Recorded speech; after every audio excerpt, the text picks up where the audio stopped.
আপনি কুরবানি নিয়ে চিন্তায় রয়েছেন, আল্লাহ তাআলা তাকওয়া ভীতি অর্জন করবেন এই জন্য চিন্তায় রয়েছেন।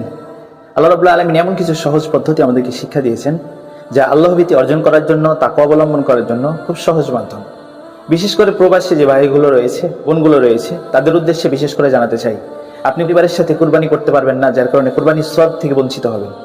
আপনি যদি এরকমটা চিন্তা ভাবনা করে থাকেন, তাহলে রাসূল সাল্লাল্লাহু আলাইহি ওয়াসাল্লাম আপনাকে খুব সহজ একটি পদ্ধতি দেখিয়েছে, যেখানে মুসলিম শরীফে থেকে বর্ণিত হয়েছে, আবু দাউদ, তিরমিজি, নাসাই সকল গ্রন্থে সহিহ সনদে বর্ণিত হয়েছে। আল্লাহ রাসূল সাল্লাল্লাহু আলাইহি ওয়াসাল্লাম তিনি বলছেন, যখন জিলহজের প্রথম দশক আসে, তখন কোনো ব্যক্তি যদি তোমাদের কেউ যদি কুরবানি করার ইরাদা করে, যদি কুরবানি করার ইচ্ছা করে, তাহলে সে যেন তার চুল অথবা শরীরের কোনো অংশ যেমন নখ, পশম এগুলো যাতে সে না কাটে, সেটা হচ্ছে কুরবানি পর্যন্ত।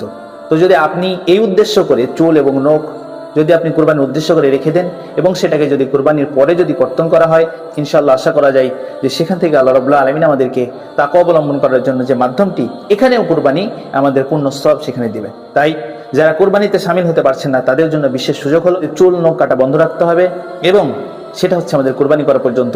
আশা করা যায় ইনশাআল্লাহ যে কুরবানির পূর্ণাঙ্গ সওয়াব আমাদেরকে এখান থেকে আল্লাহ রাব্বুল আলামিন প্রদান করবেন। সবাইকে কুরবানির সওয়াব হাসিল করার তৌফিক দান করুন এই চুল এবং নখ কর্তন না করার মাধ্যমে। সকলে বলছি আল্লাহুম্মা আমিন।